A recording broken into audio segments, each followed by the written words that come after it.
All right, what's going on, Chiefs Kingdom? Welcome back to the KC Sports Report. As always, I'm your host, Michael Darcy, back with a long overdue video for today. I'm going to talk about how the Kansas City Chiefs are winning in free agency. So, like I said, this video is very long overdue. I had some personal issues that I kind of had to clear up, but I'm back. And, this is going to be the final video, kind of wrapping up free agency. Now, I do understand that the Chiefs could still potentially sign somebody else, which, if that did happen, I would cover it, but we're getting into the draft because I believe the draft is less than 3 weeks away, 16, 17 days away or something like that. So the NFL draft's upon us. So we're going to do my best. Today I'm going to do my best to break down kind of all that has happened so far this offseason and give my thoughts on the players the Chiefs have brought in. So before I left you guys last, I was going to make a video about Jarran Reed. I ended up not doing that, so I thought that I would talk about this signing right now. The Chiefs signed nose tackle Jarran Reed to a one-year deal worth $7 million, and $5 million of that is fully guaranteed. This is a fantastic signing. The Chiefs needed somebody else that could force pressure up the middle, and this move opens up so many things on the defensive line. I think that since they brought in a guy that can force so much interior pressure, they can put a guy like Chris Jones on the edge, and that's just going to make this pass rush even better. Jarran Reed was a teammate with Frank Clark in Seattle. In 2018, when Frank Clark had a career year, Jarran Reed had 10.5 sacks. So when these two are on the same team, good things happen. So I'm a big fan of this signing, and I think that this is going to make this defensive line better and expect a lot more sacks this year. Now, the next signing is center Austin Blythe to a one-year deal. He was with the Rams last year. This is a good signing. The Chiefs let go Austin Ryder, who was a solid center. He wasn't great, but he was solid. And I think that this is an upgrade. It's not a massive upgrade. It's not something that I'd be like, whoa, this is a fantastic signing. It's just solid. It's a good signing. This is a guy that actually grew up a Chiefs fan, so talk about home cooking. He's coming back to his childhood team, and I think that this is a good signing. Like I said, it's for a little bit more than $1 million. It's $1.75 million, and I think that for what we're paying him, he's going to be a very good center, and that also takes away the need of drafting one in the draft. So with the Chiefs doing this, they're just opening up fewer spots to have to fill in the draft. So I'm a big fan of this signing, and I think that he will be a solid and a good fit on this line. Now, the next player is the Chiefs signed former Saints fullback Michael Burton to a one-year deal worth about $990,000, and $250,000 of that is fully guaranteed. Now, the story about this guy is actually pretty funny. As we all know, Anthony Sherman retired after 8 years with the team, so the Chiefs were without a fullback, and Andy Reid loves to have him, even though it's a dying position and nobody uses the fullback anymore. I kind of thought that, they got Daryl Williams. Well, they don't anymore, but they've got enough running backs to kind of keep it interesting, I guess you could say. But no, Andy Reid just has to have his fullback, and he went out and picked this guy up. But Sean Payton was actually a big fan of Burton. He thought that he was one of the most athletic players on the team, ironically, and he liked having him on that offense. And I think that he was pretty surprised that he did not re-sign with the Saints. I don't think that anybody else really expressed interest in him. But Andy Reid and Brett Veach, as they normally do, scoop in and pick players up. So I don't think this is going to move the needle at all. Again, Michael Burton is a fullback, and we don't really use fullbacks in this system. He might get a few carries on third or fourth down in short yardage situations just to kind of get the first down. Don't expect this to be a monumental signing. It's just a good one. It's not bad, but it's not going to push the needle at all. So I think that for what it's worth, it's basically league minimum for a veteran. It's not a bad signing, but I don't think it's going to be a signing that we look back at was like, whoa, that was a steal. But nonetheless, a player that I would like to have. The Chiefs signed Joe Thuney to a 5-year, $80 million deal, and they signed Kyle Long. I talked about that in a different video, so you guys have kind of heard my thoughts on that. So I'll just kind of skip those players. The Chiefs have tendered a few players, as in Charvarius Ward and Andrew Wiley, which basically means that in order to attain the rights to these players, opposing teams would have to give up a draft pick worth the value of that specific player. For the Chiefs, actually, is a great deal because the Chiefs could always use more draft capital.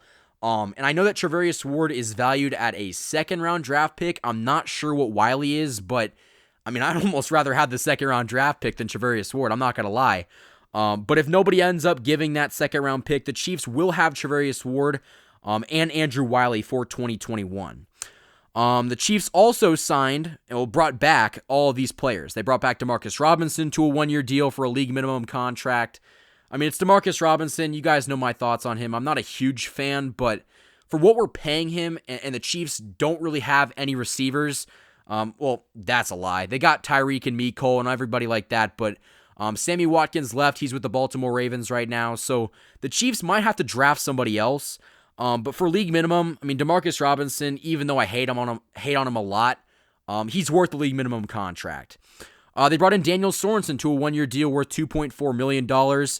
It's fully guaranteed. I like this signing a lot. I mean, I love Dirty Dan Sorensen. He's always there to make the big play when we really need him to, and I think that that's not going to change. So to get a safety of his caliber for the amount of money that we did, I'm a big fan of it, and I think that he's going to be a solid part of this team like he has been the past 4 or 5 years.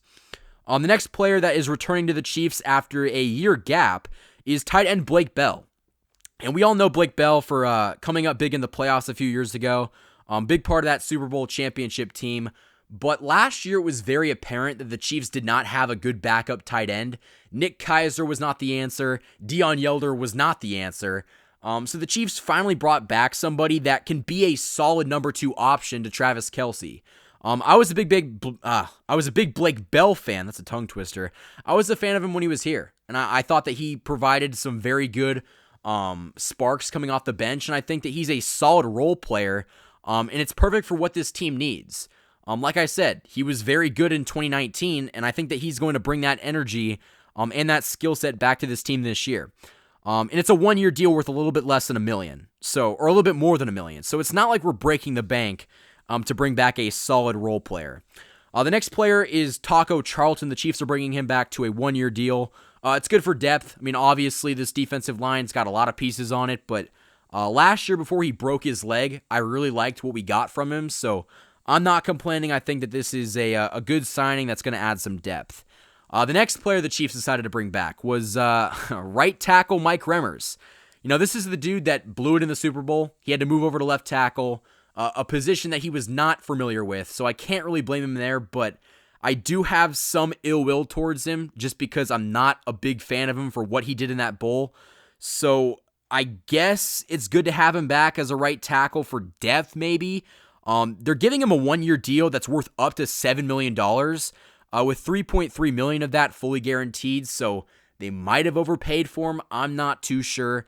But I would be severely mad if he did start week 1. I think that job is Lucas Niang. You drafted him to replace Mitchell Schwartz, and Mike Remmers should only be a backup. He should not start unless your guys get injured. And the Chiefs have done a fantastic job this offseason of bolstering that line with guys like Austin Blythe, Joe Tooney, Kyle Long. I mean, they're going to add somebody in the draft too. So the Chiefs really have a lot of pieces. So Mike Remmers should not have to start unless it's absolutely necessary. And the final player on this list is Daryl Williams, and he signed a 1-year deal worth $2.13 million, with about $930 of that guaranteed. This is a great signing. Last year, the Chiefs had guys like Le'Veon Bell and Clyde Edwards-Helaire, and this guy still found a way to be productive. I mean, when he stepped on the field, he got those tough yards. He kind of reminded me of a little bit of Damian Williams, who we did let go. He was able to get the yardage on 3rd and long, and he was able to just move his legs and keep the chains going, and it gave him a lot of first downs. So I like this signing. I think that it's basically a pretty cheap deal. We know how expensive he is. We know what we're going to get from him, and it's not an expensive deal. So I like this move, and I think that Daryl Williams is a very good addition to this team. So that's kind of all that's happened in terms of free agency. I know I kind of ran over a ton of it. Specifically everybody that we brought in that was worth talking about. I mean, like I said, we lost guys like Tano Passanio, Sammy Watkins, big pieces of that Super Bowl championship team, but I still think this team is going to get better. I mean, you brought in guys, like I said, you got Jarran Reed, who was a very good pass rusher in Seattle. Austin Blythe is going to add something to this team. Even Michael Burton, the fullback, is going to find a way to get his footprint in this offense and help them get better. And like I said, the Chiefs are not that far away from getting back to the Super Bowl. And I really think that if you have a great draft and you nail that on the head, you're going to be in that same position next year to have a chance to go back. And that's honestly why I'm so impressed with Brett Veach. He knows exactly what to do to get this team back to a level in which they can compete for a Super Bowl. And that's really all that I care about. So Chiefs Kingdom, what do you guys think about these free agents that we brought in? Like I said, I'm a fan of re-signing guys like Daryl Williams, Daniel Sorensen, Blake Bell, and even Demarcus Robinson. And I also love the signing of Jarran Reed, who's going to force a lot of pressure up front. I would not be surprised if he had like 10 to 12 sacks. And I think that Austin Blythe and Joe Thuney are going to be some very underrated pieces on this offensive line. So, like I said, this was basically the wrap up to free agency. And in my opinion, the Chiefs have done a fantastic job this offseason of bringing in players that can make this team better. And in my opinion, that's winning. So the Chiefs, in my opinion, are winning in free agency, and they're not done yet. I think that they're going to make a lot more moves probably in the summer, like late June, early July. I mean, we saw a lot of things happen last year around that time. So the Chiefs are not done yet, but so far they've done a great job. So like I said, this was basically the video concluding free agency content right now. We're going to get into the draft. There's a lot of stuff to cover in terms of prospects, what the Chiefs should do, maybe trading back or trading up. I mean, like I said, there's just so many obstacles the Chiefs can hurdle and so many options that they can go with. So let me know down in the comments below what type of content you'd like to see in terms of the draft. Because like I said, I'm pretty much open to doing anything like player reviews, what position group we need, and all that kind of great stuff. So like I said, it's great to be back. I really appreciate all your support as always. And you guys help this channel function. So hit that like button, comment, and subscribe for more of the best Chiefs content on YouTube. And like I said, I will be back with more draft content coming very soon. And hopefully, if everything goes according to plan, these free agents that the Chiefs did bring in will help this Chiefs team win another Super Bowl. Thank you for watching this video. If you guys enjoyed it, hit that like button, comment, and subscribe for more of the best Chiefs content on YouTube. You can also follow us on Instagram for more of the latest updates on future videos, as well as instant Chiefs news right after it happens. You can also support the channel via the Patreon, as well as buying merchandise from the KC Sports Report store on Teespring. The links to all of those websites will be in the description. You just listened to the KC Sports Report, presented by Michael Darcy.